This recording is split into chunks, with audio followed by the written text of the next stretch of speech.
So here we are looking at William Holman Hunt's Claudio and Isabella from 1850 in Tate Britain. This is, 1850, so it's 2 years after the formation of the Pre-Raphaelite Brotherhood. So we've got real pure Pre-Raphaelite style here.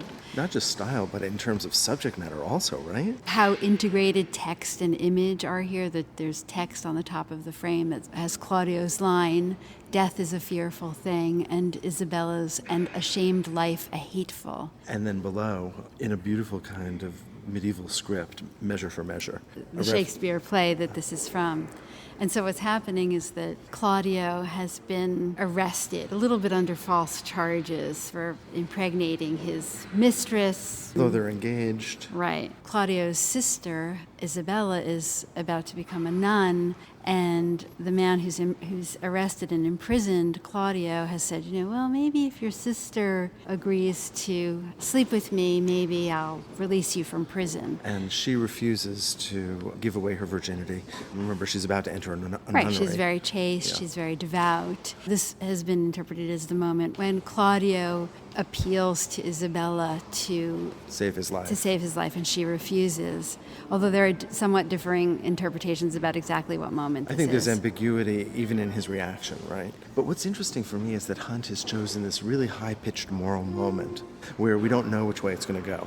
And in a sense, we have to ask ourselves, how would we act in that moment? It's that key moment, a thing that the Pre-Raphaelites love to do, that totally pregnant moment. When I'm looking at that backlight and I see that cherry tree behind them that's in full bloom, yeah. And then did you notice what's between them? There's that little spire of a church. Right. Yes. That kind of grows between them. And so you can't really blame Claudio for asking his sister to betray her chastity and her vows, because he's going to die and give his life up for nothing. And you can't blame her either for not wanting to do what she's asked to do. And look at the way that he's portrayed her. The look of concern on her face and is extraordinary. She's got her hands over his heart. She's comforting him. Yeah, there's this tremendous sense of responsibility that she feels. And I'm noticing how close everything is to us, these two figures, that wall of the prison behind. And actually, I think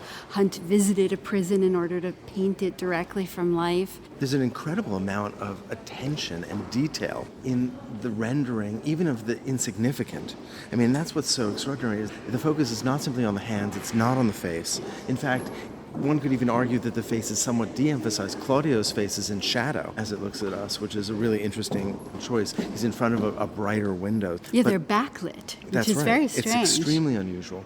But what that means is that there's a very, very even light throughout the entire image, which allows our eye to meander down both of their bodies, beyond the hands, down his legs to the shackle, and then as much attention is lavished on the chain, on the boards of the floor, on the brick that is exposed in the window frame.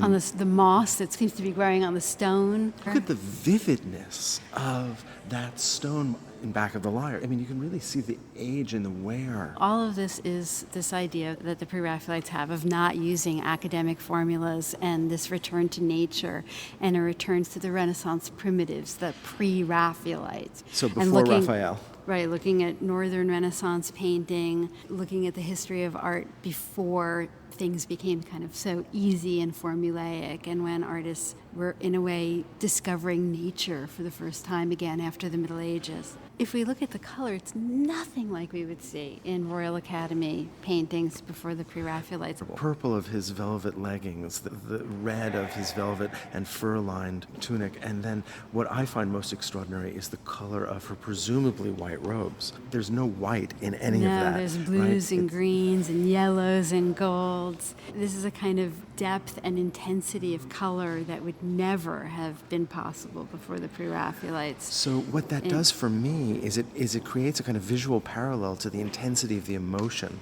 that's being represented here, and in a sense of the emotional dilemma that's being presented here. Yeah.